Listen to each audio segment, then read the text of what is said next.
In Habakkuk 3, we read the following from verse 17. Even though the fig trees have no blossoms and there's no grapes on the vine, even though the olive crop fails and the fields lie empty and barren, yet I will rejoice in the Lord.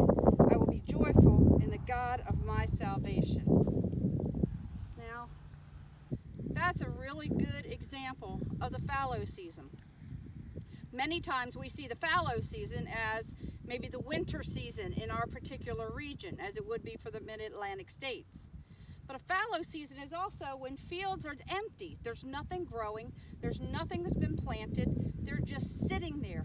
Some with neglect have weeds and trees growing up in them, and others are just bare with what used to be.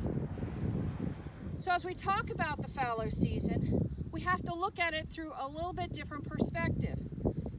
We look at the nothingness, we see what we don't have, instead of seeing what we do have, or acknowledging that oftentimes God is doing something under the surface, out of our sight. That's where faith comes in. Because when God created the world, God created out of nothingness.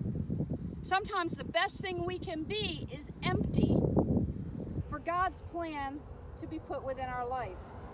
The fallow season has its celebration and its challenges of its own. So as we move forward in this session, and we not only look to the land, but we also look to our communities and to our churches, let us see if we are truly in a fallow season where we can't see anything happening, and maybe it's been a while since something happened, but take note that God could be working under the surface.